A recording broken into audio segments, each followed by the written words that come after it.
Hola Madridistas, welcome back to another episode of Let's Be Real podcast. Um, where shall I begin? A very comprehensive victory, comfortable victory, never put out of first gear, yeah, like pretty much everybody had a good performance. Um, Really, I everyone? think I think most guys actually had a good performance in my opinion. I don't know what you thought, but we'll get into it. We'll get into it. Before we get into it, welcome our esteemed panel, Jacob, Doris, and Javier. How are you guys doing? Tell me, how has been your Saturday, Roland? Whoopa. Well, For I'll me, it's start. good. For me. Okay, Javier, you can go. I say no No, one's no, talking. sorry, Doris. You go, Doris. Sa- Wait, so nobody's going now? All right, Javier. No, it's gonna be Jacob. Jacob, tell us how you're feeling. My Saturday was great, man. Like, finally, I saw a Real Madrid match where my heart wasn't in my throat, and we got all 3 points. We had some really good performances, especially. I'm not gonna name Jason Camavinga's performance yet, but yeah, it was a really good one to watch. I'm creaming already, man. Kamavinga, fucking hell, bro. This man is a legend already, in my opinion. But yeah, you can take the reins now, Doris. Tell about your Saturday. Well, I'm not gonna tell you about my day, but as for the game, it was chill. Like just as Jacob said, I didn't have to stress. It was a nice watch. For once, it was an ease. I had some pizza. I watched the game. It was nice. Just what I needed on a Saturday. Javier. Well, because of the time zones difference, for me it's still quite early. It's only Me too. 3 p.m. Mm. So a lot of things can go bad. I hope not, but so far my Saturday has been good. I have a very good breakfast. Then I watch Dortmund destroying Frankfurt, and yeah, I'm happy with, like Jacob said, a good, easygoing match for Real Madrid. Yeah, not gonna lie. Javier had the best of the Saturdays among us, because of Bayern actually fucking up and whatnot. But yeah, man. Coming back to our team, for me, the rotations were valid.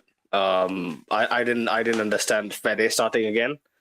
I didn't understand Benzema starting again, but I guess it is crucial for the team to actually keep their momentum in check and actually give every player, like a good workout. Like unless the semi-final is like 3 days away, it's fine for them to start, I guess.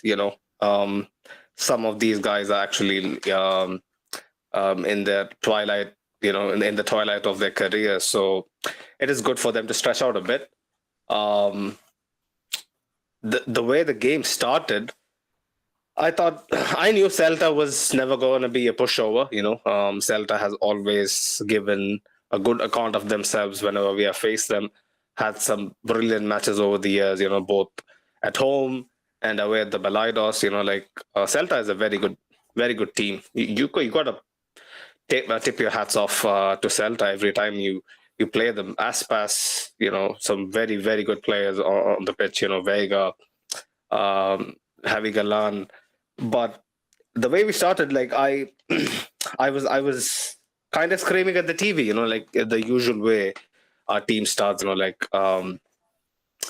on full throttle yet, still feeling out the opposition. Um, Played a bit too narrow. I don't know why. Asensio, obviously, he likes to come inside. Vinicius was already tucked inside, so it was a bit crowded for my liking. I thought we should stretch Celta a bit more, but I think the only second time we actually managed to stretch them, we scored. So yeah, from there on, and I didn't give Celta a chance to come back. Um, yeah, like before the goal, even like I've written it down. We had so many very very good balls into the box. Nacho with a few, Sensio with a few. even Vinicius, but it was either a bit too short or a bit too long. And yeah, the service was there, but our players they weren't able to find themselves in ideal positions to put them away. Rudiger, man, I've written again. Like he should be working on those headers. Um, Jacob, I'll come to you first. Yeah, like I don't want to start a 2-0 post match with actually addressing some of the concerns, but I think like since it was a very comprehensive win, this should be a good way to start. Rudiger, like a man of his size, a man of his physical specimen, he should be surely finding more ways into the back of the net, right? Like he has the leap, he has the power, he has a sense of positioning. So I don't understand why he can't put them on target, man. Like whenever I see him, the execution is way off. The execution, the technique, everything is off. Like he can't in the chance that he got today, he couldn't even make proper contact. It didn't even like fly over the bar or anything. It just went into the ground. I'm just happy that Militao again got a goal, man. Like I did predict that. Yeah. Somehow I had a feeling that Militao would score, and then he scored. You predicted the 2 goal scorers, bro. But the scoreline not yet. The, no, the other thing is we also have one more really tall player, right? Tchouaméni. He gets so many chances on these corners. Even he has been disappointing so far in his career too. Tchouaméni, yeah. Is my mic better now, Jacob? Yep. Oh, so I just turned down the output volume, so it's better, yeah. Yep. Okay. Because I just checked the noise cancellation thing is on. Right. Getting into Tchouaméni, yeah. Since you brought it up, might as well. For me, again, a match where I felt like he was a passenger. He should be doing more. I know he does some nice bits of defensive work here and there, but with us, man, like even with Casemiro, we have been accustomed to not just defensive, stability from a CDM or a guy who sits back. He needs to show much more. In my opinion, again, another game that goes by him. Javier Tchouaméni, in your opinion, it is kind of a bedding in process, right? It's his first year in the club, so I guess it's kind of expected that it might take him a while to actually get into the into the flow and whatnot. But going by the way he started off the season, this is kind of stagnated a bit for him, isn't it? I'm not sure, bro. I just when Jacob and I did the preview, we both expect that Real Madrid will lay low for the entire game, and that's what the whole team did. Like cruising, nothing. No one's doing nothing spectacular. No one is doing nothing special. Probably just Camavinga for the sake of it. But if you ask me, for the sake of it, that's disrespect, man. For the sake of it, really. You think he was doing it to just, No. I'm just saying that he's that good. He's so good that even when he's not trying, he's it so comes much off, better yeah. than everyone else. Yeah. I don't think it's lack of commitment or so. I think it's just the tone for the game, Yeah. So me was perfect for the tone of the game. Nothing spectacular, nothing impressive. But if you ask me, it was a very solid, like you said, we need to ask the CDM to defend, and that's what he did. And in the past 15 or 20 minutes, right after Luca came in, I saw the double pivot that I want to see. Like I was talking to Jacob yesterday. Like I want to see Kama plus Tchouaméni in the center of the midfield, and it was great. So for me, solid 90 minutes for Tchouaméni. I get what you mean. That it's not the best performance by a landslide, but was the perfect tone of the game. Nothing to pick on. Fair play, I guess. To that, I would like to add a tiny bit as well. If you go back and look at the archives, when Casemiro actually was thrust into the team, even he took quite a bit of time to actually pull out that swagger. It wasn't, I guess, it wasn't only until his second season, or midway through his second season, that he fully grew into himself and actually tried to actually ball out. I guess it's a gradual ascension from Chouameni that's going to happen.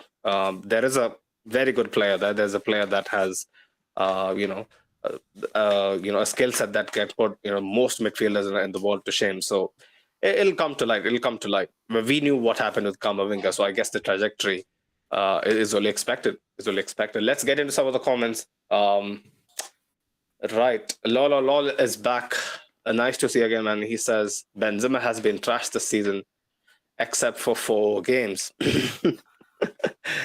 Well. I guess we'll get to Benzema. We'll save that for the last the front line. Dennis the Great says Kamavinga, Kama, what a performance! Yeah, man. Kamavinga has been really, really good. I'm running out of adjectives at this point to actually put some gravitas into his performance. He again says, man, Benzema was the worst player on the pitch today. I don't know, man. I've seen worse Benzema performances this season, so today wasn't the worst. Today wasn't great either. I'll agree with that. Lol says, Kama Pele Zidane's idol. Yeah. Elamas is back again. Nice to see again. He says, Ala Madrid. Lolo was saying, Carlos said he asked Chouameni to sit back so he deals with the overlapping fullbacks and Aspas. I guess so. I don't know. Just going by what I saw in the first 2-3 months, I've set myself a very high ceiling for Chouameni, and it's not quite matching up to it. Well, I'm happy that he's not having stinkers, when people are actually out and the team is doing well and they're kind of out of the picture on the periphery, they can actually fade a bit. And that hasn't actually happened with Chouameni. He'll have his moments, I'm pretty sure, but it's only right to feel a little slighted, given his immense talent. Right. We touched on Rudiger a bit. We touched on Chouameni. Who else should we move on to next? I think we should touch on Ceballos, the guy who, basically he didn't start the move. Kamavinga wins the ball again. The amount of times that I've written, Kamavinga, brilliant challenge, brilliant steal, brilliant interception. I think we shouldn't spend too much time on Kamavinga because, we have talked about him a fair bit. We'll save that to the obvious one to the last. Dani Ceballos.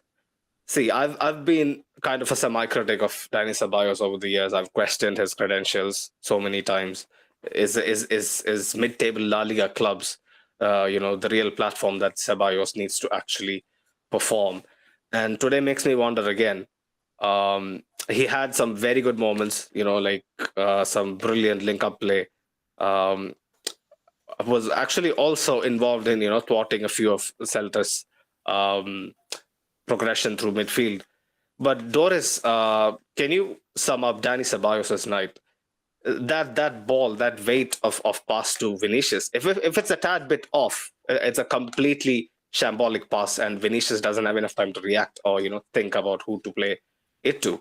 But the weight of the ball, I guess, has to be given maximum credit for the for making the goal happen actually.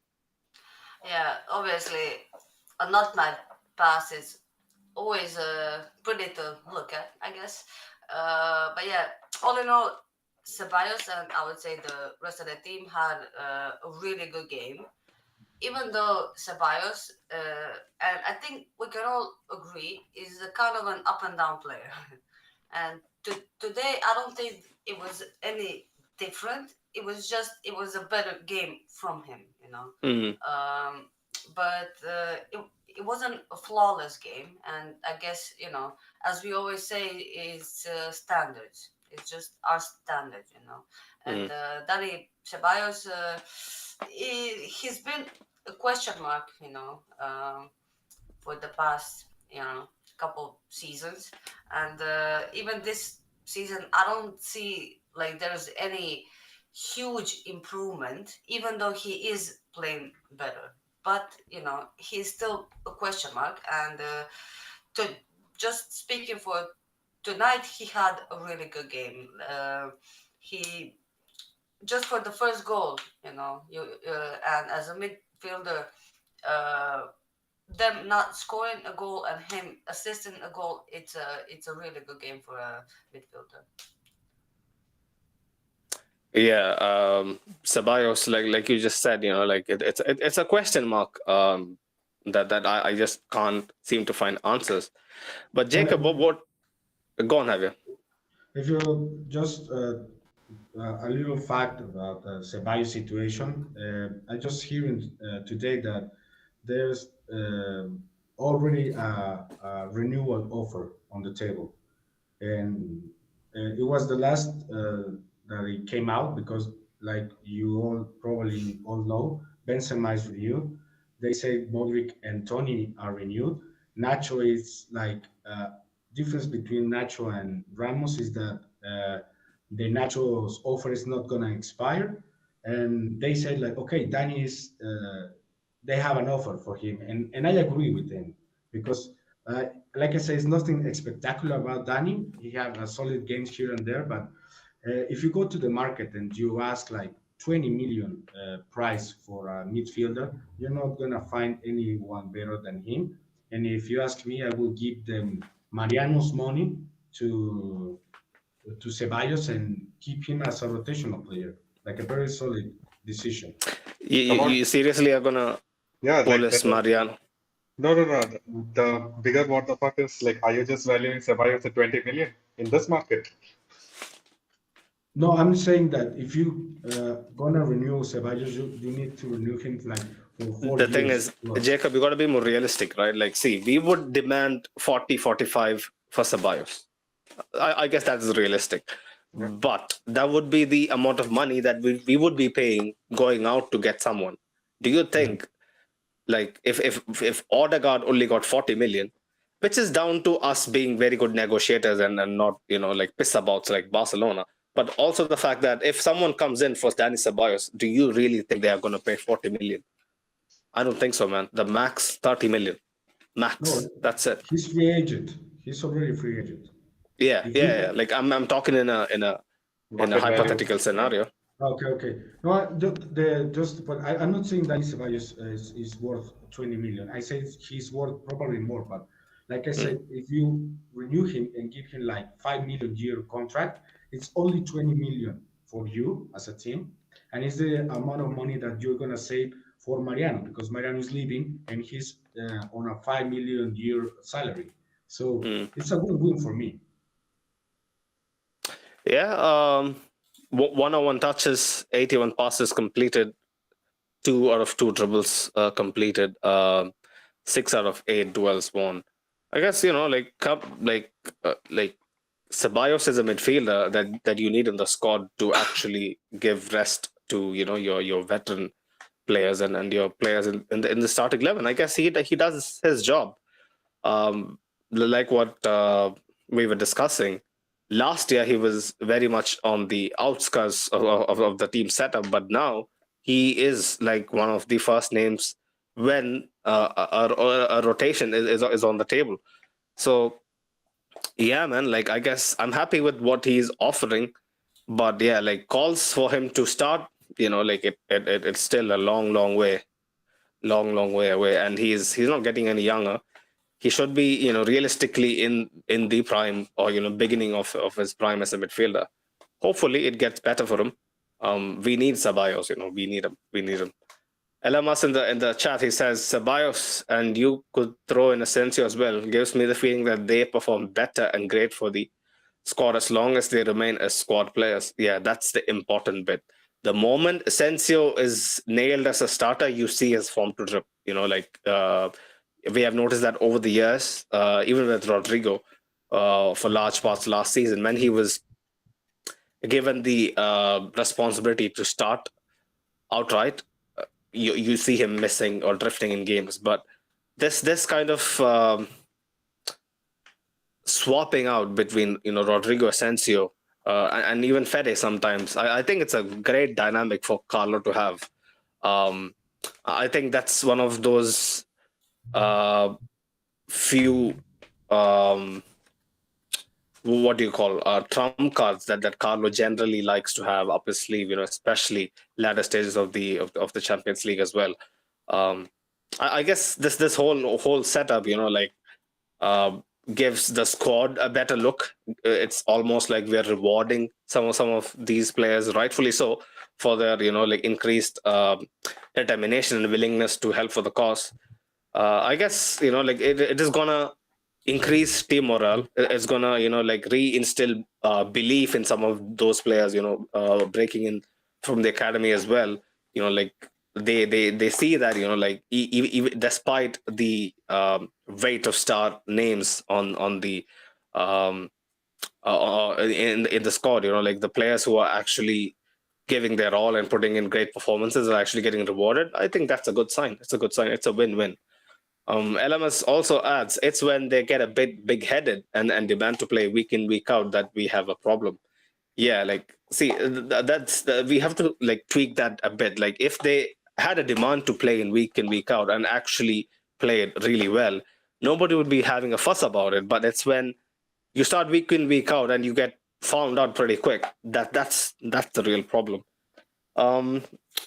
Right. Do we want to touch on Fede? Because Fede for me was incognito, man. He had a good few interceptions, a couple of neat interchanges, with Benzema and the likes, but nothing special for Fede. Maybe a bit of fatigue, maybe he would like a bit of rest.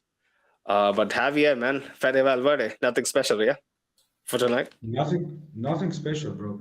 He was like I said, Fede was probably the best example of what I said earlier, like just resting, doing the bare minimum to contain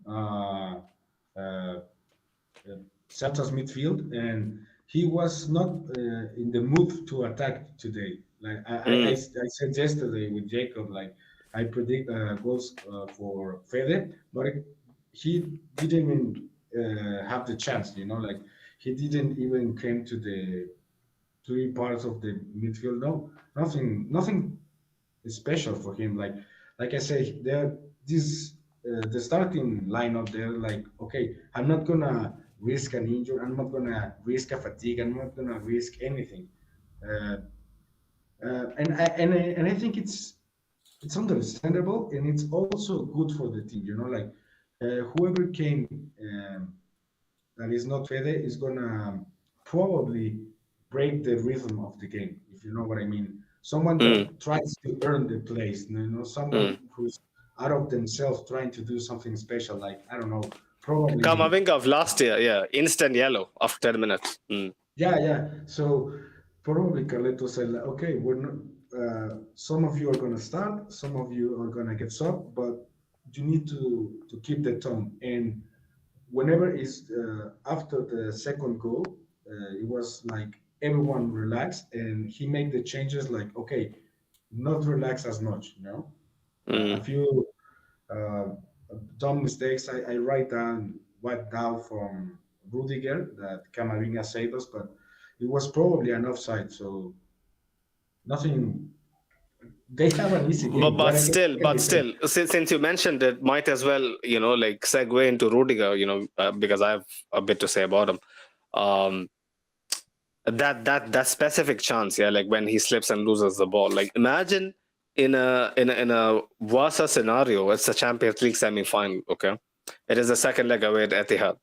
Okay, Come on, man, are you gonna jinx it? No, I'm not going to jinx it. I'm just giving you the hypotheticals. Like when people were calling out for Rudiger to start. I'm just letting you know. He slips, he loses the ball. Instead of Aspas, 35-year-old Aspas, it's Erling Haaland, a machine who is on his breakaway, and Kamavinga mistimes the tackle, and it's judged on to be onside. It's a red card. So, like, I don't want those kind of stuff to happen. Rudiger has, like, what Dennis knows. What the Londoners call the bozo gene.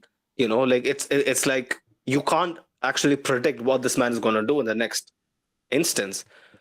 I don't like that to have in my defense, man. Like there is aggression, there is insanity, right? Rudiger is somewhere in between them. I want calculated aggression like Pepe, who knows what he's gonna do, who we know seeing from outside, looking just by his body language, what he's about to do. I like that kind of confidence. I knew Pepe would like himself to get sent off, but never once in my life watching him defend, I thought, oh my God, he's going to cost us. That was almost, funnily enough, Ramos sometimes. It was never Pepe. Like Pepe was supposed to be the more volatile, guy. But when Rudiger says he looks up so much, sorry? Don't you think that today's action, that specific action for Rudiger, was because we are already 2-0 up against Celta? I know what you mean. I don't want to see that against City, but I think Rudiger knows that as well. That you cannot try to pass the ball in that position. He will blast it off to the top tier of the stadium. But it's like I'm not actually taking my chance to have low shots at Rudiger. Like, see, I wanna see him prosper into a guy who is supposed to be one of the starters at centre back. But my gut feeling tells me that there are severe inconsistencies in his performance that can cost us in big games.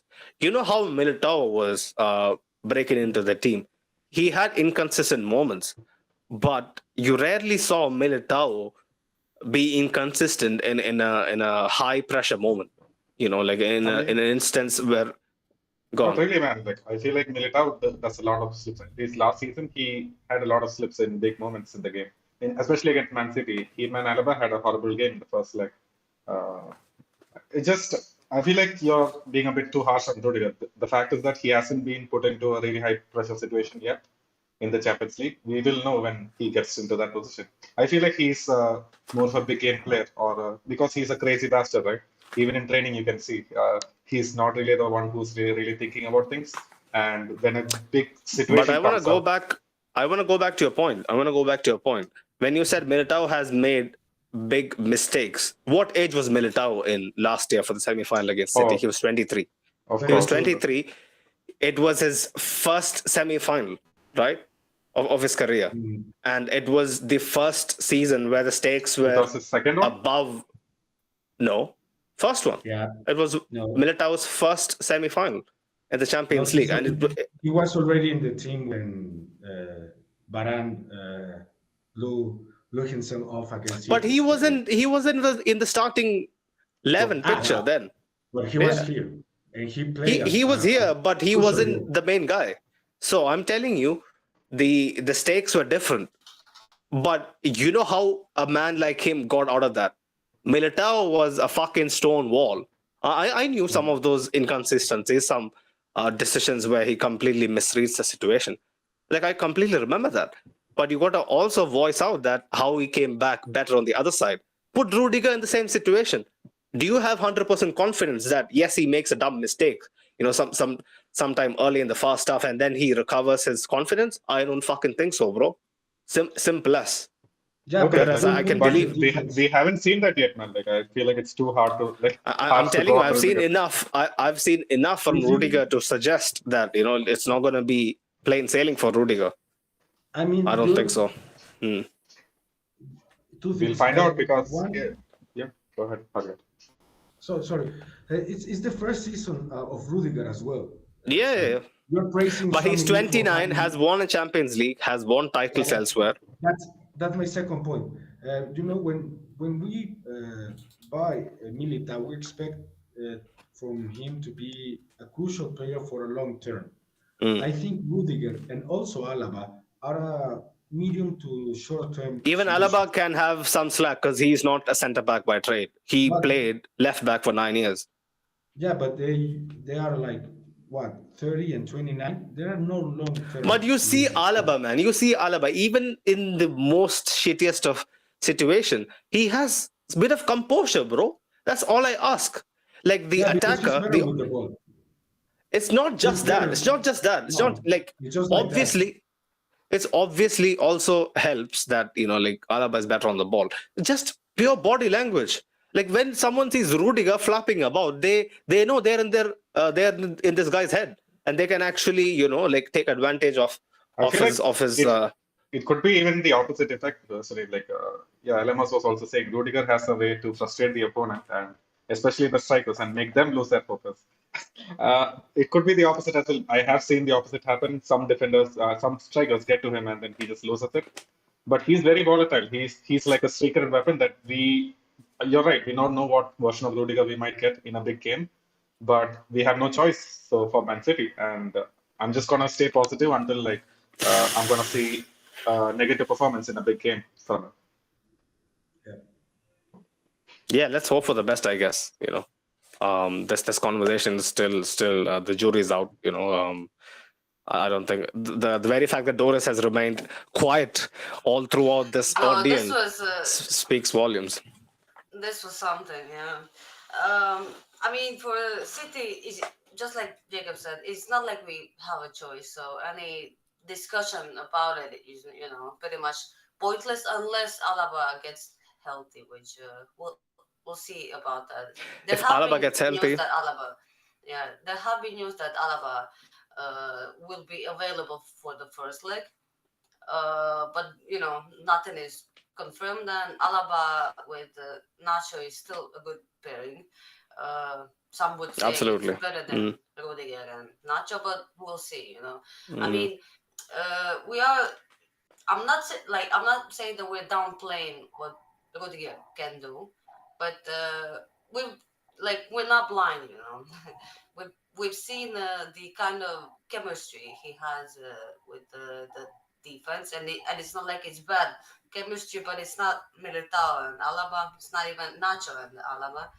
It's just I don't think many of the fans feel like the Rudiger is really the one of our best defenders, even though he did win a Champions League. Like he still has a pedigree, I would say, But right now in this team, like we were skeptical when he came here, coming from Chelsea, coming from playing three at the back, playing a different kind of style of football, and I don't think that you just forget how to defend, that you don't know how to intercept He has balls, you don't always know, been like this. He has always been, this guy who is super chaotic.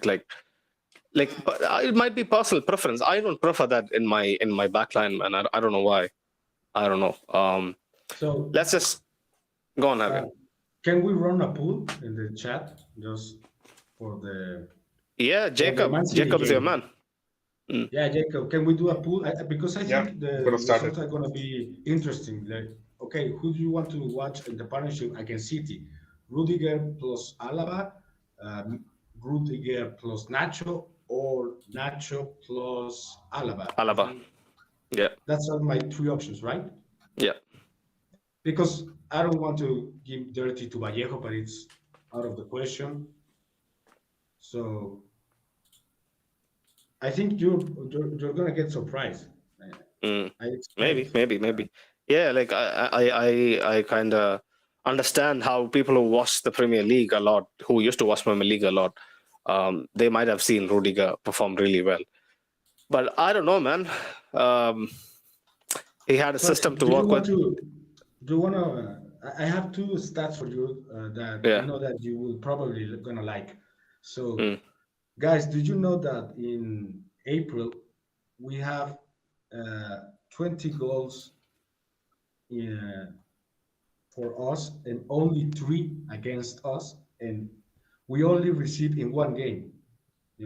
Those 3 goals came in the same game against Villarreal. Villarreal. So we're 22nd of April, and we only conceded goals in one game, and that's really special because, like, we all know that we have a struggle with defense all year long, and in the 11th hour, the results are there, like, and also it's the fourth consecutive 2-0 for us.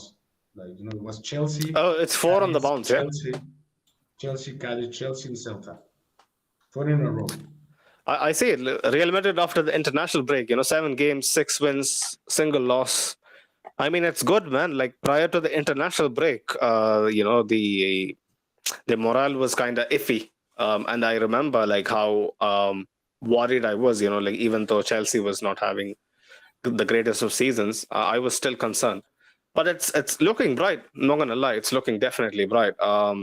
Let's just get into some of the comments. Lol was saying earlier. Personally, I'm happy with renewing Ceballos. He's like Nacho and Vasquez. He'll never complain about game time. I don't know about that because Ceballos has complained sometime, at Yeah. least if I remember, Come on, man. that he Like would like. he wasn't even coming on for like 2 minutes in the span of 10 games. That was why he was complaining. Come on, he's better than that under Zidane, especially. And beyond that, And I also, felt like he hasn't complained a lot. and also, we need to remember that in February when we play before we play Liverpool, Ceballos was a starting man, and then he subbed Ceballos for Modric, and it created a little bit of controversy. The results are there. Carleto was right, but Ancelotti bench Ceballos not for the lack of bad performances, just for the sake that Modric is better. And he faced down that situation, and he came through for the past, I don't know, 4 to 5 games. Good football. I mean, like, yeah, you could give him, like his, you can sing his praises, like for not kicking, kicking up a fuss behind the scenes. But when you're up against Modric, I don't know what you can do, man. Honestly, like you could just tell yourself, well, I'm not on this level, So it's just better to not say anything than say something and get into the bad books of a lot, not just a lot, the entire dressing room. So Ceballos, even if he wanted to cry out loud, unfortunately doesn't have a choice, man. He's up against generational greats, unfortunately. Right, LMS was saying Fede may be having a lot going on his mind that has nothing to do with what happens on the pitch, and that could take a toll on the mental aspect for sure. And it goes to show Fede is a proper fighter. Like even though he has been having his share of problems off the pitch, he just gives his 100%, man. That's what I need. And I've seen a lot of players pull on this white kit and sometimes just forget how privileged they must feel to actually like play in front of the Bernabeu. But Fede, man, yeah, like I never really can slate Fede like unless he has like a below 3, below 4 out of 10 on a night, and he rarely has that. Fede is someone that guarantees a good performance. On almost every match day. He also had to say Rudy also has a way to frustrate the opponent. I think Jacob was mentioning to this earlier. Rudy has also a way to frustrate the opponent and especially the strikers and make them lose their focus. Hopefully, we'll see that against the Viking. Yeah, like if you're trying to get into Haaland's mind, yeah, you gotta be Ramos levels good, man. That's just my opinion. To stop Haaland, What can do? I don't know. Jacob and I said yesterday that if you want to stop Haaland, you don't have to stop Haaland. You need to stop the supply to Haaland. Yeah. You cannot stop Haaland. There's no way. The only person in the world that can stop Haaland is Thibaut Courtois. I will say so. I'm glad we have it. Yeah, let's just hope. Man. Honestly, it's already giving me, a headache thinking about. Thinking of. Yeah, like I'm gonna lose a lot of hair, during those couple of weeks. But I'm happy that Steve is bald, so I guess that makes it easier. Lol says Rudiger will do well against Haaland. He already has pocketed him twice. Not sure which games you're referring to, but I guess you have a point. We can't start 2 short centre backs against Haaland. Yeah, Nacho isn't particularly tall. I get that. 2 short centre backs. He was mentioning. Yeah. Yeah, I get that for sure. Like you need your tallest men, but Yeah, man. Rudiger, I'm still not confident. Elamas was saying, I think it helps that Carlos sticks to the same 11 more and more now. Yeah, he knows. Like what we have discussed, continuity is so crucial. These last 2 months without any international breaks, a game every 3 days. This continuity keeps the momentum in shape. We need that. Dennis the Great was mentioning, man, do we have a midweek game? I hate midweek La Liga games. Girona away that has a boring. Girona on Thursday. Yeah, Girona away that has a boring draw written all over it. Yeah, I guess we gotta just keep the grind, on the road and just look forward to City, man. I guess everyone's attention is right there on May the 9th, and also the small matter of Copa del Rey final against Osasuna. But Yeah, Osasuna won today against Betis. mm, That is also a talking point, taking away some points from Betis. They're getting closer to them, so it was an important game for them, but they scored 3 goals. That is something for Osasuna and for mm, Betis, because it was a 5 goal game, and we shouldn't go, that easy into that game. I feel like we're definitely kind of shouldn't. Also, overlooking it, and they're the ones that are gonna be playing for it. Like they mm, will be all in for that. Osasuna, like even when you go away to El Sadar, the team is not your. Like I'll tell you, like it's not even your Celta Vigo, man. Unfortunately, Celta Vigo has always had a way about how to approach games against us. They wouldn't go too nasty. It's a much more nicer flowing game. But against Osasuna, they're gonna get stuck in. They're gonna break a play whenever possible. They're gonna be going in, 2-footed into challenges. Osasuna are not a team to be taken lightly. I completely echo your sentiment. And out of all people, it was actually Ante Budimir that scored 2 goals. Couple of goals, right? One header I as well. usually shit on him a Mm. bit. I'm not a fan of Budimir. A bit. Yeah. I bet is putting it slightly. Yeah, shameless, Doris, shameless. He's a Croatian anyway. Yeah. But let's But there's a let's talk. difference. There's a difference between being, overexcited or extra motivated. Overexcited is when you get a yellow in the first minute because you misread a play. When extra motivated is different. I think the lack of these situations for Osasuna is gonna be the downfall because, like I said with Jacob, Real Madrid played this kind of games 10 games a season, and Osasuna played this kind of games 10 years. So it's not the same. That's the reason that they always say Real Madrid don't play finals; they win it because the if you remember the Champions League finals with Zidane, they're cool as hell. They're even with the. I remember just came into my mind the Lucas Vasquez penalty against Atletico. The fucking guy is playing with the ball, I still remember. My God, But watching it live. that's the calmness that you need to feel. And I had my best friend, like who was an Atleti fan. I hope he's alive still. Like he has been posting memes about snatching second away from us. I messaged him, bro. Like, have you stooped that low? Is this Cholo's identity now, huh? Fighting out for second or third spot in La Liga. But I still remember him sitting beside me and how he was like, who the fuck is this guy, coming up to take the first penalty, like I told him, I don't know, man, it's Lucas Vasquez, I was just praying, like for him to bury it. But the confidence, the sheer, like he didn't even break a sweat. He spun the ball. Yeah, he spun the ball on his finger, It's mad stuff, man. That's what I tell you. Like it's not easy for players to take on that. I guess confidence is so contagious in our dressing room, like especially under types of managers like Carlo and Zidane. They know how to tap into the psyche, man. I hope these guys can actually become good therapists, post their coaching careers. But I guess they have enough money to retire happy at this stage. Yeah, Osasuna, their first final in what, like 13 years or so, 15 years, 13 years, I don't know, not sure. But yeah, it's going to be a massive occasion, and it is a minimum guarantee that Osasuna is going to put every fucking thing on the line come May the 6th in Seville.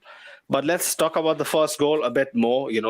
Like Kamavinga steals the ball for the umpteenth time, plays it to Danny. Danny plays the perfect pass to Vinicius. And Vinicius, man, again, he knows what kind of weight to put, what kind of execution to put in order for the ball to receive in the best possible manner for the attacker and give him enough time to look up and find the perfect corner. How does he manage to do that week in, week out? Because it used to be a consistent worry for us, Jacob, when he actually broke into the first team. It just goes to show how much, how he has completely transformed his thinking process when in a situation where should he dribble past three players, should he lay it out to the side, into a player in a better position. Like, how much do you think that has contributed to this team becoming a more cohesive, a more lethal side in general? A bunch, man. Like defenders have learned that maybe if you don't give Vinicius that many amount of touches, or if you don't give him maybe an opportunity to look up, he might fuck up the pass. But if you give him a second extra, he will look up. And for this one, like I didn't notice like Asensio running up from the TV. Vinicius noticed that, had the perfect weighted pass over, and that's just the sort of thing Vinicius can do right now. And we kept finding him in this match time and time again. And I think just looking at the number of attacks from our left side, it was 17. From our right hand side, it was 1. So that's just the amount of Vinicius dependency we have going on in these type of games. The man has something about him, man. Like even the couple of times that I gotta say, the man, I forgot his name. Taipa? Well, is it Taipa? Tapia. Yeah. Tapia. It's not Taipa. My God, Tapia has been sort of a veteran for Celta Vigo over the years. Brilliant player. I think he's from Peru. Very very good player. Yeah, man, Tapia has been an ever-present name. I've been seeing even on Ultimate Team, over the years. Like, he's like a constant in the center for Celta Vigo. He had him in check for large parts. Yeah, like he had a pretty good night against Vinicius, but that goes to show you, even when the guy who's supposed to kind of nullify you has a good game, doesn't exactly. Who is actually hiding all the messages of Dennis? Who is doing that? Is it you, Jacob? Why are you smiling? You shouldn't be doing that. I'm smiling because I did nothing. I don't know, man. Who did that? It's automatic. It's when you say a word that you shouldn't say. So it's no, but it I gets usually held for review. I usually get like a notification and I get the option to show or hide. But I didn't hide. Yeah, like I got that as well. I'm pressing show. Nothing is happening. Dennis, it's not us. Okay, so he probably just typing all caps. No, it's fine. It's yeah. It has gotten through. Fuck Barcelona and Atletico de Madrid. I want a draw. That game. In that game, I want to hear more Xavi excuses about the sun. The Atleti not getting closer to us. Yeah, man. This guy, wraps his hair in the finest hairspray you can find at your local salon. And he dresses up for post matches and pre matches and spews bullshit, man. Like, how? He doesn't just put the hairspray on his head. He snorts a bit of it and comes for the match. That's for sure. Like, I guess snorting hairspray does that to you. My dad used to work for Schwarzkopf in, I think they were based out of Dusseldorf, if I'm not sure. Yeah, very, very famous hair product company.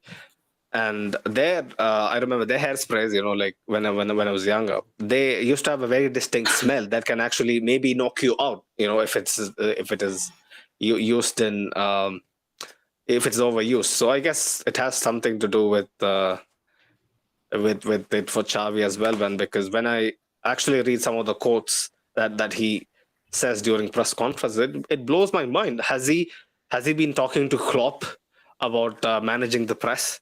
Has Klopp's PR, like personnel, been transferred to Barcelona to kind of train Xavi? I don't know. You It is know just that speak. clip from AFTV when Ty says that it's been raining, and then Robbie tells him it's been raining for both teams. But it's basically what's happening with Xavi. I mean, any type of excuse that you have about the grass, about sun, it's like that for both teams. And if anything, you should maybe try training on those kind of grounds, so you can get used to it. Like that's exactly what, like, everyone does that. I don't see the problem with it. Even those players, they train on both kinds of grasses. They know what they have, and they're used to playing, teams that don't have the kind of grass that they do. Like, what is the Yeah. problem? And if anything, again, it's your home game. Like, you're gonna use anything you have, against that team. Like, of course, I'm gonna do that if I know that's gonna hurt you.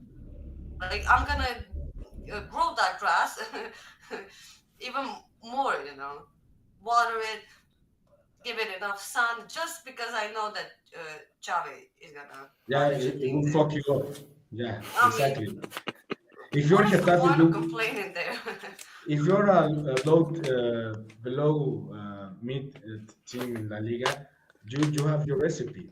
Keep your grass as long as you can, and if you can play at midday, do it. So Yeah. because, like Doris said, like this thing. One thing that we can all agree on is that Xavi crying about the grass is a consistency because he used to do it as a player as well. Now they are saying like there's no consistency with him because I've never been there, but I'm guessing that in Qatar is hotter than in Spain. Just a guess. So probably when he was manager in Qatar, he was not crying about that much. But losing points in Getafe is so with Barcelona is so much more than losing points with whoever plays in Qatar League. So the thing is, 100%. yeah, he compares the grass in the football pitch with the court in basketball, with tennis matches, but he obviously don't compare with, I don't know, American football, rugby, uh, situations where the mark could be trash, completely trash, and they can still play. I watch so many football games, American football, sorry, with rain, snow, storms, the zero visibility, below zero temperatures. I mean, we have this situation here in CONCACAF. USA play against Mexico every time they can in Colorado, uh, Where it's fucking snowing, right? where there's fucking snowing and the temperature is below, like 20 below zero. And we, Yeah. of course, are not.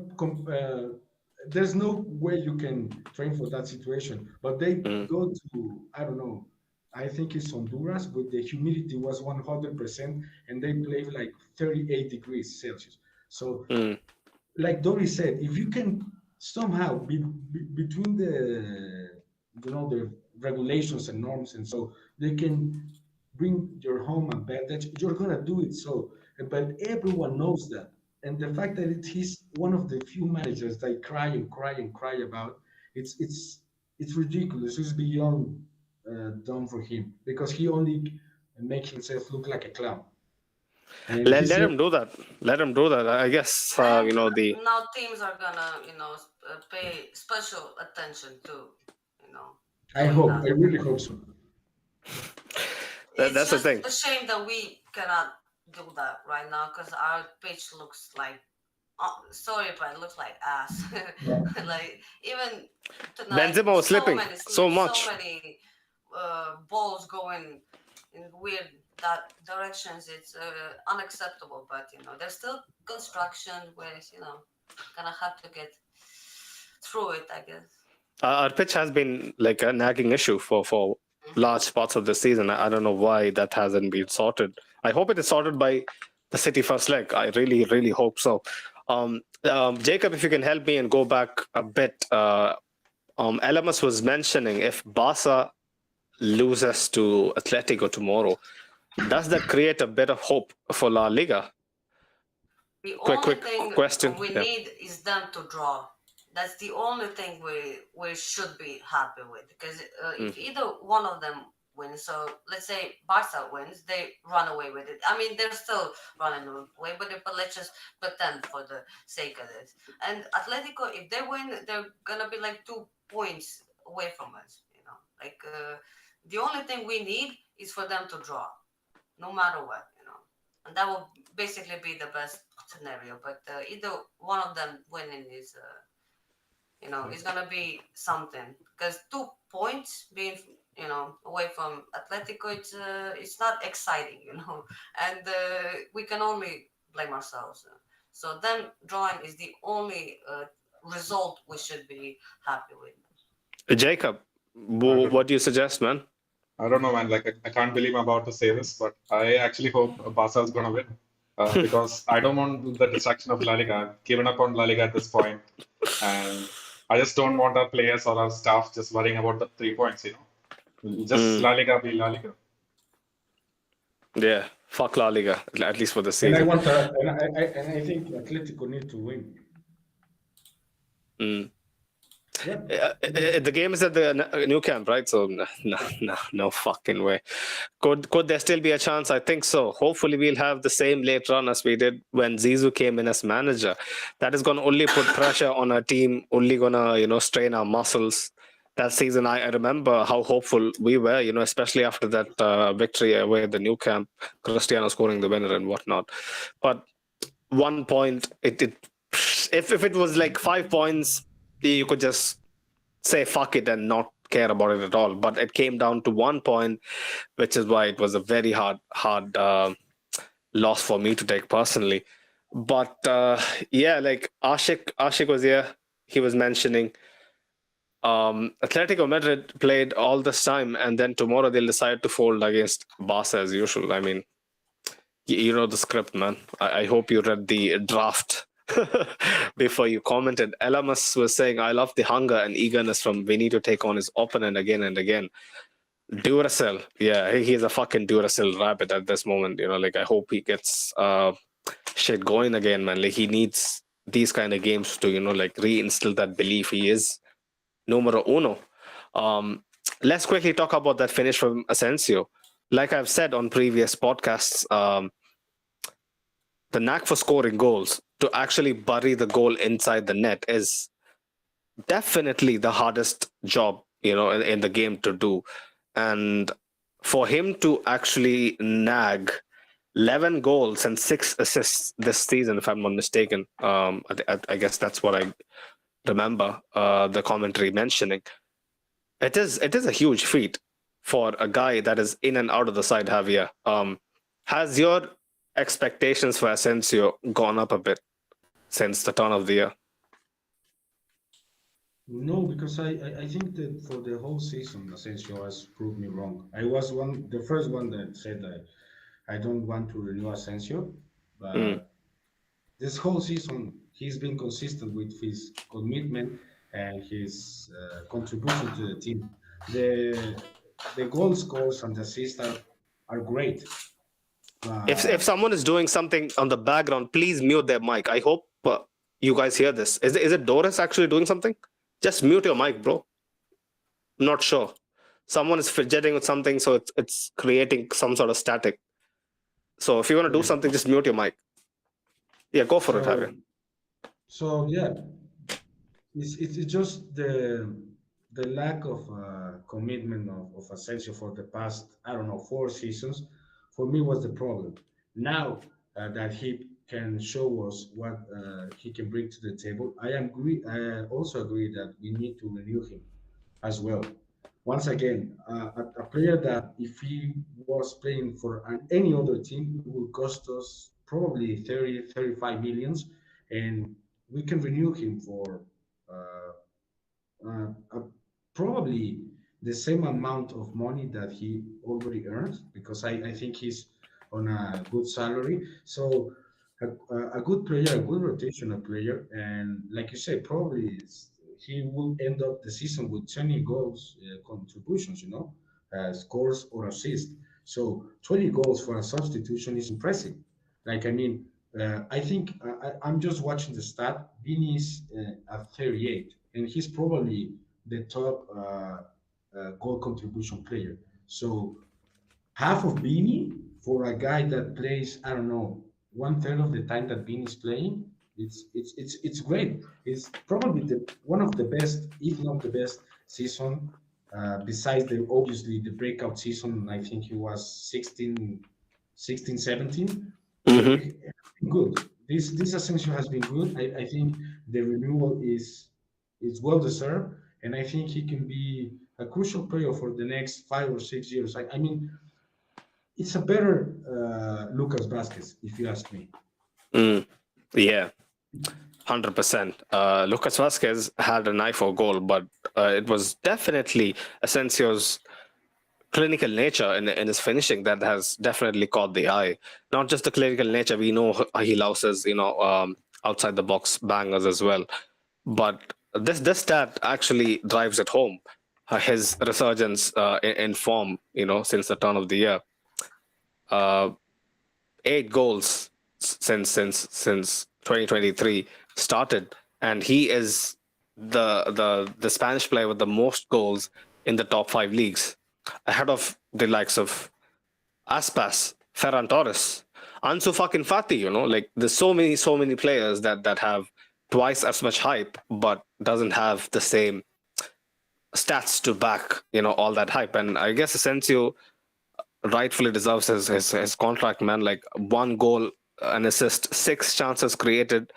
Like he could have easily had a couple of goals. The second chance that he had from Vinicius's cutback, he kind of slips it. Even the first goal, he kind of slips and kind of miskicks the ball. But even then, a miskick from Asensio, it's like perfectly placed. Jacob, like this is not a coincidence, right? Like he clearly knows how to apply a finish. Not just how to apply the finish, he is always there at the right time, especially when Vinny is on the ball. He knows exactly where to be, where the cutback is going to be. Because Benzema is not going to make that run in the near post. He's always going to be waiting in the far post. And Asensio is the one, or Rodrigo is the one who's actually making these runs. And man, these guys are getting the goals. And in this particular goal, it actually came off the defenders. Like that's why it popped a little up. But I think Asensio got it on target at least. Yeah. And to stick with you, Jacob, like he got the assist right after the break as well. Militao with the leap that reminds me of Cristiano's leap against Patrice Evra in the Champions League quarterfinal. But man, like we have been crying out for this, and sometimes the rare occasion it happens, it really is so satisfying to watch. It was a bullet header, no chance. Yeah, I mean, this season we haven't seen a lot of it because of another reason as well. Not just because we are weak aerially, but the service has been poor quite a lot of times. Toni Kroos, my God, the quality of his delivery has depreciated so much. Like it's just bizarre seeing him. Like seeing his crosses not clearing the first man. It is mad. I mean, the corners are at least a bit okay. People are still connecting, kind of. But the free kicks, man, they're hopeless. Completely agree. But yeah, like quick thoughts on Militao. Doris, he has clearly stepped up. He has 6 goals this season for Militao in La Liga alone. We need to kind of bring back that element of threat from set pieces, right? For in matches where it looks very tight. Exactly. I mean, I think every one of us has been feeling for a while now that there has been no aerial threat, except Militao scoring now, and we actually have uh, gotten better at it, but still it's not something we're known for. It's not something other teams fear it, because we still have quality players there, but we actually look at the stats and how many times they missed their corners and free kicks and any type of crosses. It's Mm. actually kind of depressing. But still, Militao 6 goals. That's really good for a defender, right? And I hope that he scores more, but it's definitely something that all of our defenders, not just Militao, have to work on. And it is something you would expect from defenders, or at least at this level, with this much class, to be better at it, and with this much practice that you have. You practice that basically every day as a defender, and it's unsatisfying, I would say. And so many times in games, I'm trying to find better word for this, but we've been blue balled, I guess, with with some, with some shots from our defenders, and it's nice that he's scored even, against Liverpool. It was a really good header, and he just needs to keep it going. And Mm. for Rudiger, like when we got Rudiger, one of the main things we were all hyped about is him in corners. Where We has touched he upon been, that man? earlier. It's just Yeah, very, very poor where has execution he from, been? yeah, Rudiger. Like it's just funny watching him, like flap at chances to head the ball, man. Like it's mad. Yeah, But Ashik was mentioning in the comments. Right, no. Dennis actually before him. He was mentioning Xavi is sounding like Klopp when Klopp would be making excuses about the grass. I guess so. Yeah, they have very good parallels, regarding their excusometer. Ashik B says Atletico Madrid is going to fold against Barca as usual, despite being the informed team. Everyone folded against them while playing their heart out against Real. Yeah, I think that is you know a very common sentiment that we have been hearing all throughout the season, that teams turn up against us and they kind of basically let Barca do their thing. It can Because go either way. Mm. sorry, do you need to remember that Atlético de Madrid is more anti-Madridista than pro-Atlético. So if they can fuck them, if they can fuck us up, they're gonna lose 1 million euro against Barca. That's the kind of mentality of La Liga. I'm not joking. Almost every team is anti-Madridista than pro themselves. You know. So It is that's what happens when they are up against, like us. It's just how the world works, man, unfortunately. Um, for them. r- For me, it's great. yeah. It's unfortunate for them. Like I'm just telling you, like it is on, like, just the agenda that is gonna be on everyone's fingertips, regardless of the scenario. They are gonna hate, man. Ashik was saying Xavi will always have excuses regardless which field they play on. Tomorrow he'll complain about the lack of sun. Yeah, I guess so. Hopefully he can contact NASA to give him better, clarity about the situation. Elama says it's the 4-0 thrashing at home against Real Madrid that still has its effect lingering. Well. I wouldn't say that much, because it's after all nils, man. Like, if I was in a similar position and I had a fucking 12-point lead, my motivation is rock bottom. Honestly, it's rock bottom. It's just turn up, do your thing. If it works out well, okay. Unless you don't lose, it's all good, man. It's all good. For Barcelona, this is just training practice at this moment. Ashik says Xavi plays a standard victim card that keeps that stems from that part of Spain. I guess it's always some conspiracy against Barca. Even them paying off the refs is somehow Real Madrid's fault. Yeah, the less said about it, the better. Lol mentions that 4-0 has broken them mentally. Also, fun fact: Vinicius has completed 6 dribbles per game the last 7 games, the most since Maradona in football history. Oh my god! Bro, What is that? What is that stat? I don't know where you found it, but that goes hard. Not gonna lie, Wait, not even Neymar has that. Wow. that's insane stuff. Honestly, the ceiling's sky high for him. Hopefully, he develops the goal scoring side of his game much do you more. think do you think he's gonna score like 50 goals contribution this season? Like I said, he's already at 38. 38. I mean, it's not out of the realms of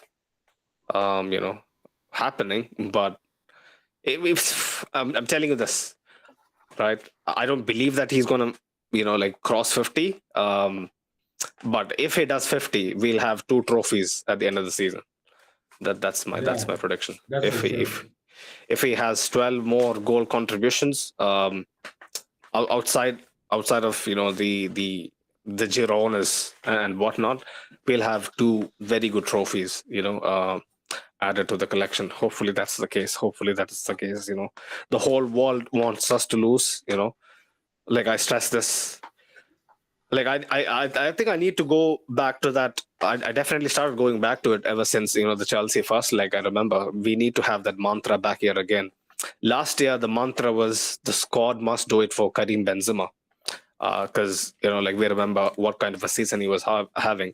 So my rally cry was always do it for Benzema, do it so that the world can finally recognize what he was for the team, why this man has stood the test of time, survived a lot of very quality center forwards in the Real Madrid side that has ruthless decisions made every single season. But for this year, my rally cry would be do it for the veterans, do it for the people who wouldn't be here after next season. This is your last chance, probably your best chance to again do something special with the likes of Luka Modric, Toni Kroos, Benzema. You can put a few more names if you want into the mix as well. Guys like Nacho, Vasquez, who has done so much for the team, who has always put themselves above the club. So this is your time. The young lads, Camavinga, Vinicius, Asensio, Rodrigo. This is your chance to repay them back again. And remember that the whole world, they'll be partying if we lose our Really? foothold in Europe. But won't everyone be happy if we win against City? I think there are a lot more City haters than Real Madrid haters, man. Yeah, for sure. I don't think so, bro. Honestly, I don't think And so. I'm watching a lot of people that Real Madrid versus Milan would be the save the football final. Yeah. I know that is the popular sentiment, but I'm telling you, people don't like to see us win every time. I think it's the same case. Same case this year as well. And let's not forget that City has Haaland, and people would like him to win the Ballon d'Or. And for that to happen, City needs to win the Champions League. But Yeah, Haaland, totally. I mean, like one thing that I was thinking of while you were saying that do it for the veterans, I was thinking of just imagine Carlo this. as well. Add him to the veteran list. If you once again, I'm gonna talk about a little bit of American football, but the person with most trophies is Tom Brady, right? But Tom Brady has more trophies than any team. So he's like Tom Brady, then 2 teams with 6, and then whoever. Real Madrid is the first, obviously, with 14, hopefully with 15. Then comes Milan, and then will come Toni Kroos, Luka Modric, Nacho, Lucas Vasquez, Lucas Vasquez, no, and Danny Carvajal. Just imagine that. If you compare trophies, it would be first Real Madrid, then Milan, and then all these players. Benzema, sorry, I was forgetting Benzema. Oh, In that's the mad. history, in the That's history of just. Champions League, they will be in third place. Add Tied, Paco Hento to the list as well. yeah, Paco Gento, sorry. Uh, Tied with, I think it's Bayern with 6. Just, just how insanely would be to talk about this for the I'm telling you. a tournament that Last year, one like 70 years of history, right? It was in mm, the 50s, so 70 plus year history. Real Madrid will be number one, and Real Madrid players will be number three. That will be eh, huge. it's mad, man. Last year, since the likeliness of that happening was so low, and I clearly didn't believe that we could actually do it against like City, Liverpool, back to back. Um, the feeling was like, now that I look back, I was so super critical of Farouk. Now that I look back, it was so much a feeling of relief that we have actually gotten back some sort of respect, gotten back to the pinnacle of football that I thought would take a long time, post Cristiano, Zidane, and whatnot. Um, but this year, it will be completely different. I have no idea what I would be doing if we manage to retain the Champions League. I said this so many You said times. you were gonna. You said you're gonna go on the street naked. Are Naked, you? maybe. I No, no, haven't maybe. decided that on that You yet. said it. You said it. Don't jinx it. Don't jinx it, man. I haven't decided on that yet, but I'm pretty sure that the feeling would be so much more different because I've reiterated that so many times. Doing it with Cristiano, BVC, and that squad, yes, people will have people will actually add the asterisk, of having that squad under Zidane. But if Carlo does this with Benzema and Vinicius, it's peak. It's peak. I just hope, man, that is the case. But quickly moving on to one of the last two topics that we're going to cover today. Um, Benzema. Yeah. We thought against Liverpool that he has turned a corner. Um, Chelsea, in both the ties, he was in and out. He wasn't prime Benzema. I still had some of my issues with his performance. But tonight he tried. In my opinion, he tried. The service was not that good. But yeah, some of the comments Dennis was mentioning earlier that he was horrific. Jacob, your 2 cents on Benzema, man, tonight. Yeah, this is pre-Ramadan Benzema that we're seeing. I don't see any improvement. Mm, He's not that mobile. mm, He still looks like he's like maybe 80% fit.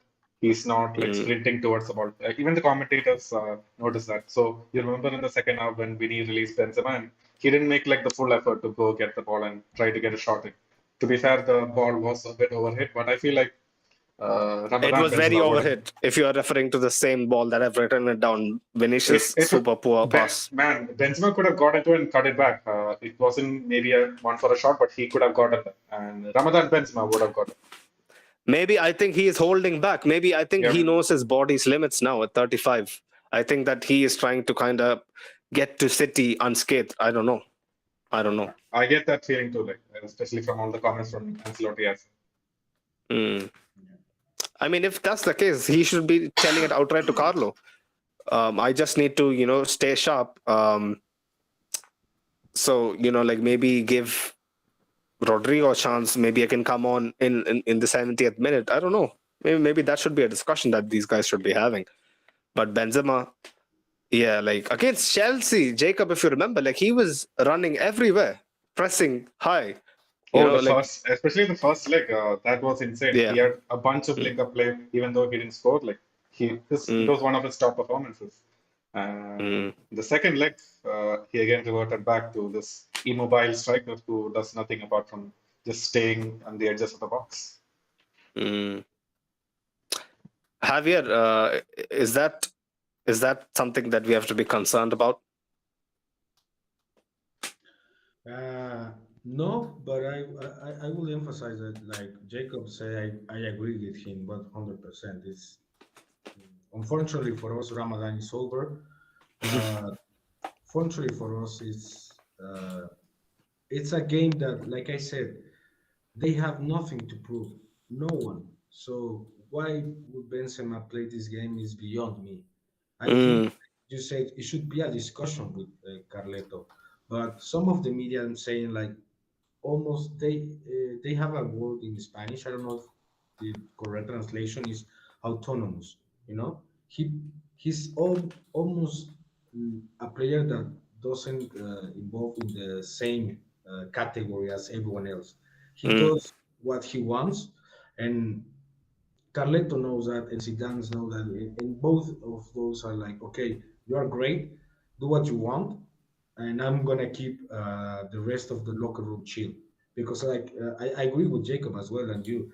There should be a start for probably Rodrigo and I don't know Hazard. Why risk Benzema for nothing?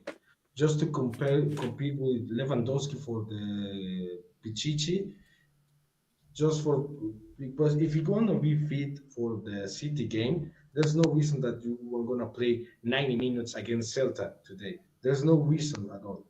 So the only reason that I can find is he wants to reach the Pichichi. He wants to uh, make him feel great again. But today was a very bad game for him.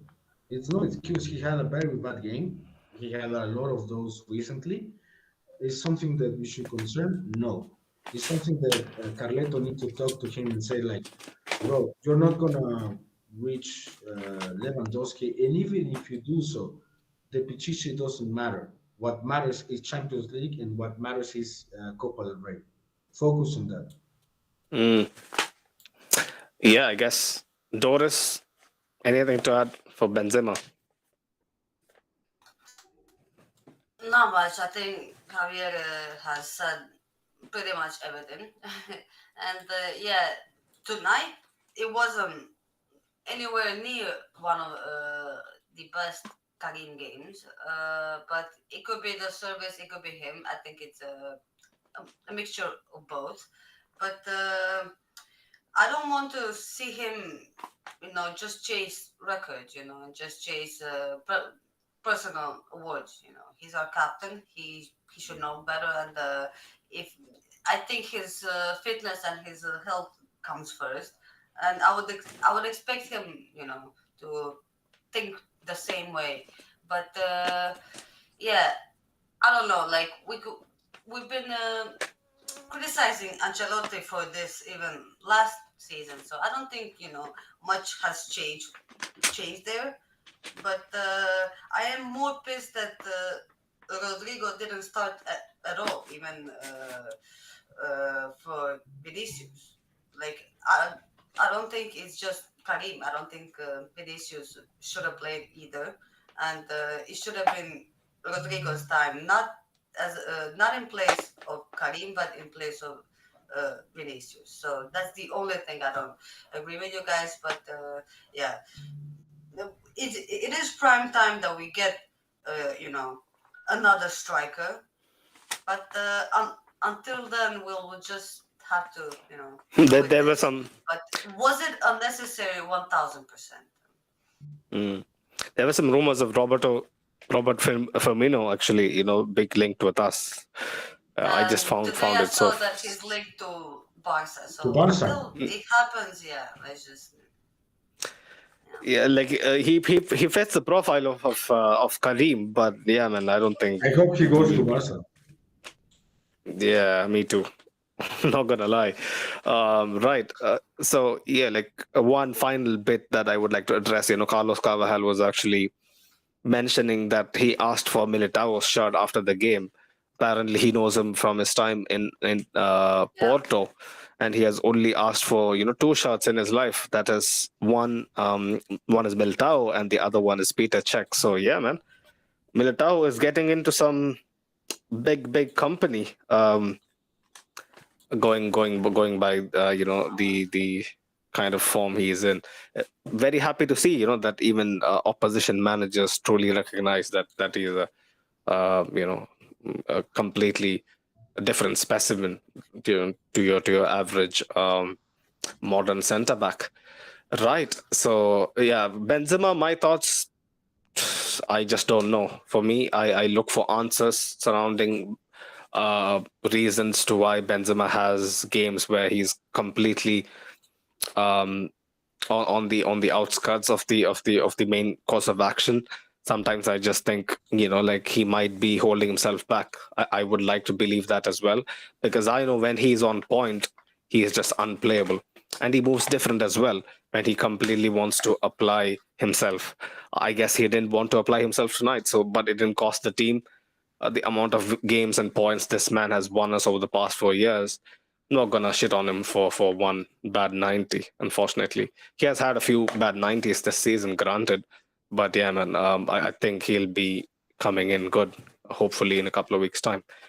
Right, Dennis the Great was saying, Jacob, if you can go back a bit, we have a whole bunch of comments that we need to kind of get into before we kind of wrap this up. Dennis the Great was mentioning, I was watching Man City in the FA Cup semi-final. Mahrez was cooking. Do you guys think Fraudiola will play Mahrez, Grealish, or Bernardo Silva on the right? Mahrez will be probably on the right, like going by the trend now. Yes, he scored a hat-trick against Sheffield, which is a championship or a League One side, I'm not sure. But usually it's Bernardo Silva. And I don't know about Pep, and Bernardo Silva has even played left back, I've heard, this season. So he might do something crazy. But the only thing constant, I hope, is that they play Akanji and Ake as their wide wing backs, or kind of, centre backs in a back three. I just hope that is the case and it doesn't change now since, Vinny comes into the equation. I really think Vinicius has a good chance against Akanji, who is not a traditional centre back. Javier knows all about Akanji at Dortmund. He's a good defender, but he's not exactly mobile and whatnot. So, yeah, man, I just hope we can do one over them. And Guardiola... With this, I think Bernardo Silva is actually the player to go, because just I've seen him a lot with Portugal, and his defensive work rate is so underrated. He's like very good with pressing and covering for his right back. Yeah, I would expect the same starting attack from the Bayern games. Haaland, Bernardo, and Grealish. They fielded the same 11 for 3 games back to back for the first time in their history. Manchester City, for Guardiola to do that, all the people who used to play Fantasy Premier League, they know that this man does it on purpose to actually change teams every day to fuck us up. But yeah, like I guess he is watching for some consistency leading up to the crucial games. I guess Guardiola is finally learning. That is a scary sign. Not gonna lie, scary sign. Dennis the Great also said that 2-1 away win at the new camp, that winner and the Kalma. Yeah, I guess he was mentioning to some of those victories earlier. Ashik That says... was 10 years anniversary for that moment. Sorry? I think yesterday. It was the 10th-year anniversary for that moment. Yesterday. Oh, yeah, yesterday, right? Yeah. Bro, I was in high school, man. It's a long time ago. I can't fucking believe it's been 10 years. 10 years fly, like it flew by. Yeah. Dennis the Great Ashik was saying pundits and fans keep talking about how Real is going to handle Haaland, while forgetting that Real Madrid also has quality players who is going to handle Camavinga, Rodrigo, Fede, and Vinny. And how? Yeah, let them ask the questions that they want to ask, man. Hopefully, we can answer them, and we can pose questions that they're not prepared for. Like that is what has helped us, over the last few years. Hopefully that works this time as well. Dennis the Great says Asensio this month has more goals than certain clubs. He is playing well. I guess he's referring. Yeah, I guess he's firing shots at Super Frank. That was unnecessary, uncalled for. Dennis, we already killed them. Elamas says Asensio is playing his socks off and contributing very well at the moment, but the cynic in me is obviously thinking he is performing for a better contract or to get the bag somewhere else, unfortunately.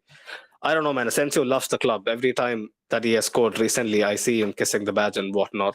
I don't think he's Lukaku, where Lukaku kisses everybody's badges, but Asensio, I think, is really, really in line to continue. I hope he does. He was cheering the crowd when he was subbed today. He was what? Have you? Clapping the audience. Clapping the crowd, It cheering was the crowd. Yeah. Okay. Fair. Yeah, I mean, it's the both thing can happen.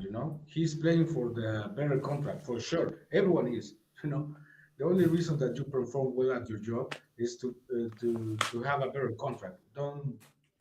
I mean, Yeah. it's, It's not a it's it's not a surprising thing, I know, but I don't think he has his mind away from the Bernabeu. He knows, like anything away from the Bernabeu is going to be a step down. Lol says our corners were never that great. We just had Cristiano and Ramos. Yeah, I don't know. Looking back, yes, they were phenomenal headers of the ball, but Man, do you you remember still those need James Rodriguez corners? They were amazing. ooh, the venom on it, man. I still remember. James had a very good knack for in swingers as well. I remember, man. Like the overall quality in every department in that era, you can't compare. You can't compare with that. Unfortunately, it's miles off. This but is the new normal. but it's not. I mean, I don't agree with all of you guys. We Mm. are the top goal scorer in the corners and free kicks in this season in La Liga. So once Are again, you are we? nitpicking. You are nitpicking a stat that we are top position. I didn't know that. Maybe because the league position doesn't look great. I don't know, man. For I me, was just maybe gonna say, like, I think we're comparing it to other teams that are also not doing well with aerials. So I think it's a shitty season for basically everyone, in that regard. But it's still something that we shouldn't be proud of, Javier. mm, That's my maybe opinion. football over the past 2 years has taken less emphasis of set pieces. Can you guys Yeah, maybe agree but to the probably sentiment? you can all agree with me that there's a difference between being proud of that I absolutely agree with Doris. We shouldn't, and saying that we have a bad set piece uh, lineup. It's not Do, bad. do you It's mean not like great. Yes. like do you mean that like the players are bad, or because I don't think any one of us said that. I think No, I'm The saying that. quality of service is very poor. that No, that's Rudiger like today has a chances. Tramini as well. It's not only the ball. It's almost like I don't know. Javier, go back and watch Cruz taking corners. For me, bro, he should be relieved of corner taking duty, man. That's just me. But he didn't play today. No. Like I'm just going by the trend of the season. Like I'm Oh, just okay. mentioning Sorry. in general, quality of service has been piss poor. Piss poor. Like I don't know if, like you said, it's a combination of we lack those great headers of the ball, like Cristiano and Ramos and whatnot. But still, like I would like to see some banging headers, man. They're so fucking satisfying to watch. Elamas was mentioning Modric is still quality on set pieces. Yeah, he's definitely better than Cruz. I'll tell you that. Danielson is back. Nice to see you again, man. He says, "Big up, guys. A very good routine win for us today." Yeah, completely agree. Wasn't forced to break a sweat. When I watch how far the likes of Kamavinga, Fede, Chouameni are playing, it makes me think and hope for a brighter future ahead. Yeah, like there's so much envy from across Europe regarding our transfer strategy and our ability to actually attract top quality young talent and also make them believe in the project. We won't have the most intensive project a la Arsenal or City, but we still kind of make them believe that despite Modric and Cruz still being here and basically, like cementing starting positions at big matches, they still have a role to play. They tell them, they educate them that their involvement only helps the team better. It's not an easy thing to do, man. It's not an easy thing to do. Like I'm happy that we are Real Madrid and we have the authority to do it, but I'll find so many other teams, and other coaches, other boards struggling to convince players and agents about a project similar to us. Nobody can pull this off apart from us. Mo in the chat says, nice to see you again, Mo. He says, who is having a worse season, Bayern Munich or Chelsea? For Chelsea, for sure, man. Hands down. Bayern Munich basically shot themselves in the foot, Probably a clash of heads at the board level. Nagelsmann, young guy, maybe probably not commanding enough respect. I don't know. Chelsea, for sure. But Chelsea, we mustn't forget, they lost their sugar daddy. It was never going to be easy. Despite that just shows you how much credentials Chelsea have still as a club, the fact that they made it to the quarterfinals. How many teams could have imploded and gone back straight down? Football is a funny game. We have seen worse, stranger things happen. For Chelsea to be still afloat, despite losing, I don't know, 6 of the last 10 games, that's a mad stat. That's relegation form. They're still 12th, so yeah, like they'll be fine. Lol says, the big issue I have with Benzema is he doesn't want to sit out these type of games. Hopefully we don't end up with a Busquets type situation and he leaves on a high note at the end of next season. Benzema will never be he's a self-aware bloke, Benzema. I'll give him that. Like, he has always mentioned that he needs the team to progress. I can't be a part of that project if the team needs to evolve and whatnot. So Benzema would never. The club wouldn't let Benzema's name be dragged through the mud. He himself won't let that happen as well. We have so much respect for both parties mutually. I don't see that happening. Karim is a player that he would like minutes, man. He would like to keep himself in shape, like that feel for the game. If you sit out for too long, you'll get cold feet. That's the case with anyone. You saw Cristiano. He missed pre-season. We knew what happened at United and whatnot. So these guys at their age, with their experience, they would like to feel the heat, man. They would like to keep themselves ticking. It's only normal.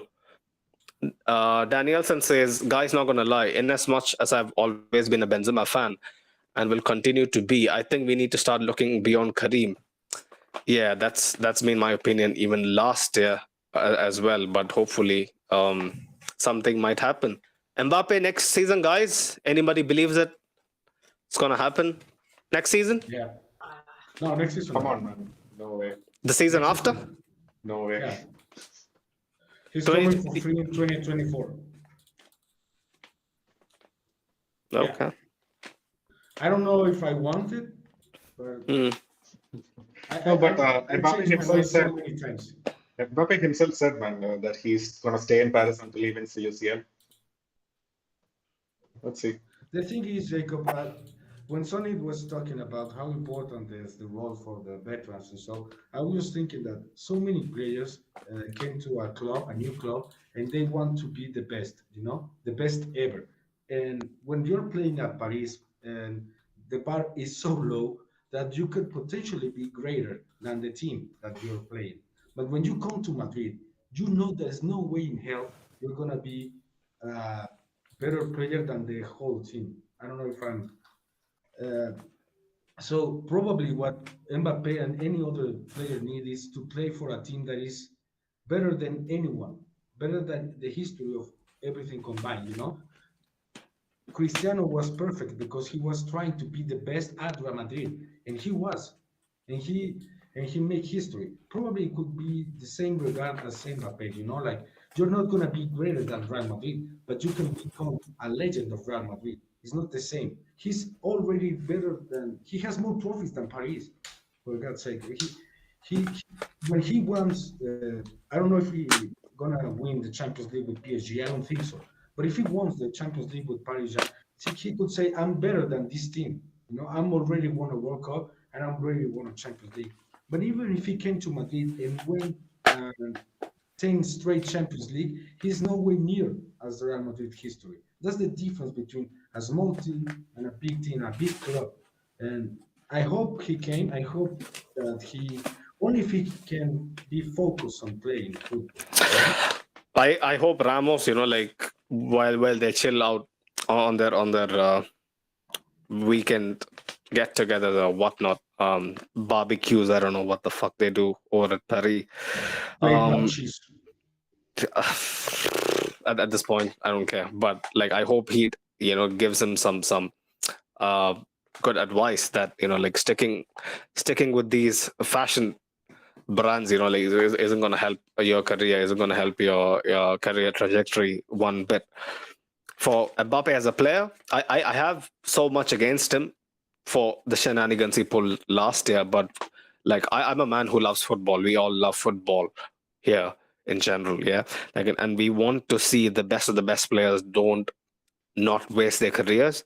And for that alone, I hope he just gets out of Paris, as soon as possible. Like, there are some things you can't do. You can't instill heritage into a club. You can't be,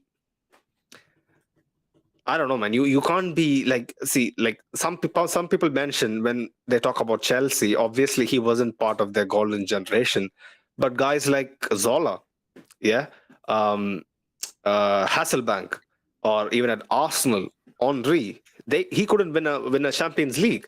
Henry was, in my humble opinion, I have watched so many clips of Henry and Mbappe. Mbappe I watched, like while I was alive, but when I was growing up, I couldn't watch Henry enough. But when I watched and compared the clips, Henry was 5 times the player Mbappe is at his age, and Henry was unplayable. Like single-handedly, he used to do stuff that Mbappe can only dream of, but he couldn't win them a Champions League. So I'm just telling Mbappe, if he is listening, that probably it's not all on you to deliver the holy grail for PSG, man. Sometimes it might take them a lesser team to actually go the distance. All the star power is what, like what many of us believe is what, might be the reason that is pulling PSG down. But yeah, man, like we need to move past Benzema, and we need to act quick and put in a progression plan for this club to like be in a better shape when he leaves. Because when Benzema leaves, we'll know the shit has hit the fan. It is a void too deep, too big to fill. Like just the mere thought of that just makes me wonder, where do we go from here? It's a mad thing. I don't want to go there. I don't want to think about that. I'm pretty sure, Sonny, what do you think about this guy that plays for Juventus, the Serbian? I don't remember his name. Oh yeah, Vlahovic. Yeah, I used to be impressed. He has a good touch, very good in the air. Like has a presence in the box and whatnot. I don't know if it's Juventus playing like shit. But the bits I've seen this season, he doesn't give me the confidence of a Real Madrid striker. I don't know why. The guy who gives me the confidence is Osimhen. Osimhen but is it's just 100 million plus. Yeah, I know. Obviously, like if someone is playing out of their skins, like 100 million is the price tag that is going to be talked about. It's only natural. But I'm telling you, he can be a good backup option. But it might turn into a similar scenario of Jovic when Benzema goes off and a target man comes in, tries to link up play. It might not work out. Jovic was also known to be pretty okay on the ball, but what we saw at Madrid was a completely different case. I don't know. I can't judge them out of Madrid unless they are pretty extremely good, like how Osimhen has been, or like how Haaland has been. We can take bit part strikers all the time. We have seen some of them work, like your Adebayor, Chicharito, some of those goals. I still remember those bangers from outside the box. I used to watch that live and think, how is this man scoring that? Because I've never seen him do that at United. Like I think the 40-yarder he scored, was it against Deportivo La Coruña? I think against Depot, right? I think he hit the crossbar and went inside. Boy, oh boy, man! Like those kind of finishes. When I watched it, was his first touch as a Real Madrid player. That's mad, man. That's mad, honestly. Chicharito was really, really good. I still remember how happy I felt when he scored the all-important goal against Atleti as well. So strikers are very, very funny, man. It all depends upon how well they can handle the pressure, how much they can like blend into the system and whatnot. LMS was saying a striker thrives off goals. I don't think it is necessarily because of the Pichichi, but more so of confidence. I prefer to see him play always, also because he is more than just goals. Danielson says, "Stay off Bobby, guys. We don't need his kind at Madrid right now." Yeah, I was just reading stuff and thinking, who the fuck approves these kind of transfer bait stuff, man? Like honestly, like who does it? Is that Firmino's Barca. agent back in Merseyside? Maybe Barcelona. I don't know. LMS was mentioning I see Silva starting ahead of Mahrez. Silva has mentioned a more defensive contribution to City's game, just like when we use Fede on the right wing. Yeah, Bernardo Silva is kind of like Fede as well, like full of energy, full of running. He's so fucking committed, man. Like I never see him go, like half-assed into a challenge. More mentions La Liga teams knocking out Premier League teams 2023. Sporting against Arsenal, United against Sevilla, Real Madrid against Chelsea, Liverpool. I see the same trend on 9th of May. I hope so. I really hope so. Elama says Mbappe's ego wouldn't allow him to leave PSG before he lands the Champions League for them. Well, fuck his ego. Fuck his ego, man. Honestly, I have no time for it. They do make exquisite frog legs in Paris, to be frank. I'm not sure who said that. Was it Kate Abdo on the CBS Champions League show? I'm not sure if it was her. But yeah, like if it's her mentioning about frog legs, I would hear that any time of the day, because she's absolutely one of the best presenters, out there. But yeah, I guess that's pretty much it. Routine win. I just hope it would be the least like controversial, you could say, the least like day-changing match in recent times, and that's what exactly it was. Thibaut had a couple of good saves, especially from Aspas.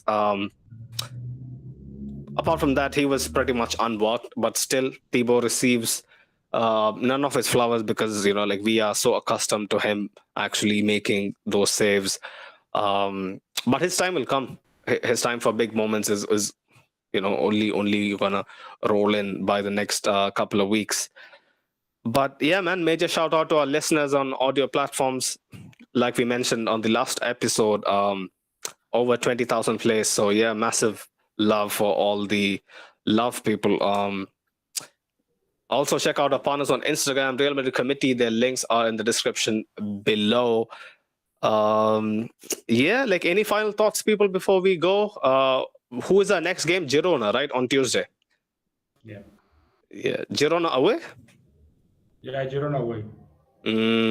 Yeah, nice little trip to Catalonia, I guess. Again, they won't be easy. Look out for the preview. Jacob, hopefully it'll be on Monday. Yeah?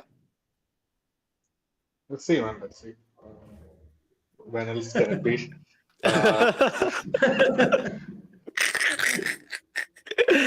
Well, I think that says pretty much everything you need to know. So it's a maybe, yeah, Jacob, at this point. Oh no, I'm just not sure about which day it's gonna be. We'll see. So yeah, so look out for it. Look out for the notification on our YouTube thing. Make sure you turn on the notification bell on, so that you know whenever we schedule an episode. It'll probably be tomorrow or Monday. But yeah, man, any final thoughts, Doris, Javier, Jacob, before we go? Oh man, I'm just Not happy really. and They just satisfied have a going good to game sleep. against Yeah. Girona. Yeah. Just how the pool ends, Jacob. Full Oh ends. yeah, I forgot about the poll. Oh, so it wasn't that interesting. It was as expected. So 57 people voted for the Rudiger Alaba combo, which was the highest, and second was for Nacho and Alaba. And nobody voted for Rudiger and Nacho, which is the actual combination that we might see against City.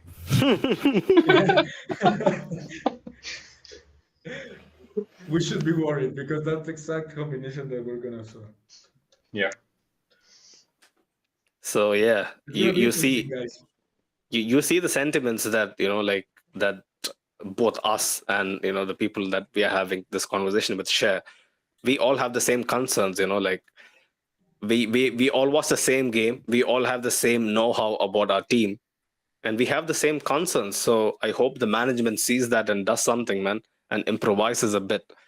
We all know that our season especially, are never perfect. We expect things to be pitch perfect, but it'll never be. So we'll just have to manage this situation like the umpteen other situations that we have to navigate this season, and hopefully come out unscathed on the other side.